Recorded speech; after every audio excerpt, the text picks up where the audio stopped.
رحلة السيارة من الحديد للطريق. عمرك فكرت ازاي بيتصنع الوحش اللي بنسوقه كل يوم؟ الرحلة بتبدأ من الحديد. بيتجمع الحديد وبيتحول لهيكل جوه مصانع ضخمة فيها روبوتات بتشتغل بدقة ما تعرفش الغلط. بعد كده بيبدأ تركيب المحرك، القلب النابض لأي عربية. مئات القطع الدقيقة كل واحدة ليها وظيفة محددة. بعد كده يدخلوا على مرحلة الدهان، واللي فيها بيترش جسم العربية بلون محدد وبتتلمع لحد ما تبقى زي المراية. وبعدين مرحلة التجميع النهائي، الكراسي، الإضاءة، التابلو، الطارة، كل حاجة بتتركب بعناية. وفي آخر مرحلة كل عربية لازم تعدي على اختبار الجودة، لو فيها أقل غلطة بترجع تتصلح فورا، واللي تنجح تطلع من المصنع مستعدة تغزو الطريق. طيب تعالوا نشوف تاريخ صناعة السيارات. أول فكرة العربية من غير حصان كانت سنة 1769 لما واحد اسمه نيكولا جوزيف اخترع مركبة بتمشي بالبخار. بس أول عربية حقيقية بتشتغل بالبنزين كانت سنة 1886 على إيد كارل بينز مؤسس شركة مرسيدس.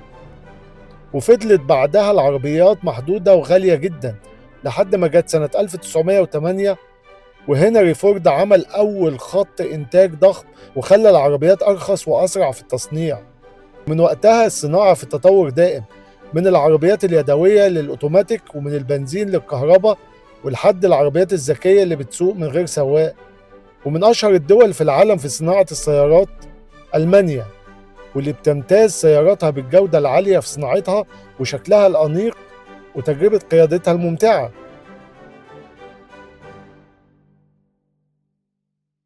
إيطاليا بتتميز بالشكل الجذاب والأداء الممتاز والتكنولوجيا المتقدمة. إنجلترا بتمتاز بالحرفية الفريدة واستخدام خامات فاخرة خاصة في كابينة القيادة. أمريكا بتمتاز بالمحركات القوية والجسم الخارجي الصلب والقدرة على التكيف مع الظروف البيئية المختلفة. اليابان بتمتاز السيارات اليابانية بالاعتمادية العالية وجودة الصناعة والكفاءة في استخدام الوقود وانخفاض تكاليف الصيانة بالمقارنة بالسيارات الأوروبية. كوريا بتتميز السيارات الكورية بجودتها وأسعارها المناسبة في البيع والصيانة. الصين السيارات الصينية متنوعة من حيث الجودة والتنافس في السوق العالمي وبتوفر كافة المتطلبات وفيها تفاوت في الأسعار حسب الطلب. فرنسا بتتميز السيارات الفرنسية بالتصميم المبتكر والراحة والرفاهية في كابينة القيادة والتركيز على التقنيات الحديثة. وفي النهاية يا ترى بتحب أي نوع من العربيات؟